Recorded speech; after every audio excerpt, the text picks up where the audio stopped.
lips as I noticed small objects darting around Joe's head. Are those insects?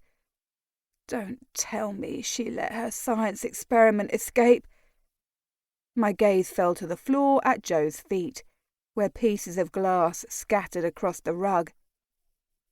Please don't let that be the South American fire ants. Ah! I yelped and leapt back as something large and black dived at my face. The bug zoomed past me and slammed into the door, where it hung around, admiring the view. Kill it! Kill it! Joe screamed. I grabbed the nearest object, a replica Egyptian canopic jar, and swung. The ceramic vessel shattered into pieces, and the black insect darted down the hallway, completely unscathed.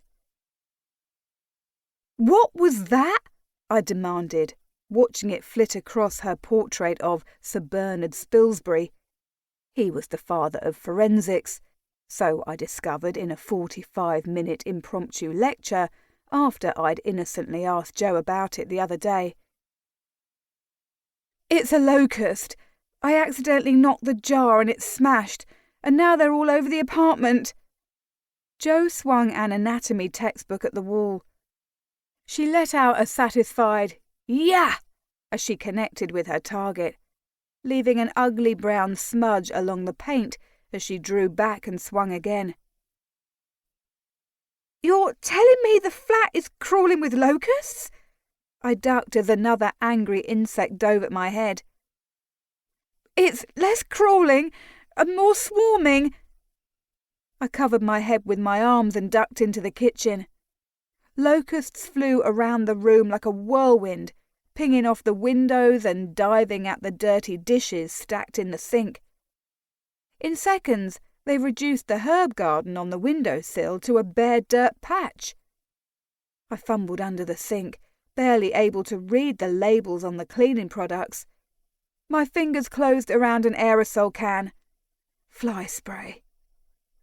By all the goddesses, let this work. Go back to Egypt, you poxy bastards! I yelled, aiming the can at the swarming bugs and slamming my finger down. A stream of white liquid shot out from the nozzle.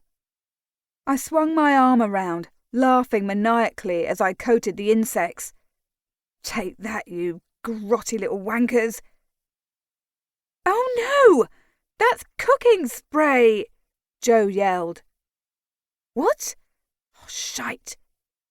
I lowered my arm just as a huge jet shot from the nozzle and hit the wall behind the stove.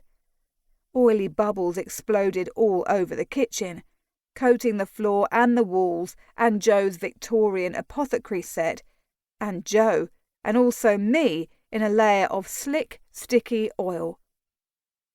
I'm sorry, I moaned, turning the can around to read the label. How had I missed the words, non-stick cooking spray, in huge letters? Probably because I'm going blind, that's how. We've just made them angry! Joe ducked as a dark swarm careened toward her head. She crawled across the floor and grabbed the front doorknob. Hurry, Mina! I scrambled after Joe as she yanked open the door and dived down the steps. I slammed the door shut behind us, wincing as locusts dive-bombed the stained glass window. Icy wind whipped around my bare legs. My feet sank into freezing snow. I hugged my hoodie to my chest. I'm sorry. I thought it was bug spray. Nope. Joe wiped a smear of oil from her cheek. Definitely not bug spray. If it's any consolation, I'm sorry I broke that jar and set a swarm of locusts free in our flat. I waved a hand. I'm sure it happens all the time. What are we going to do? Joe raised an eyebrow. I was thinking of just giving them the house. I couldn't feel my feet. Or we could maybe call an exterminator. I guess that would work. Joe glanced.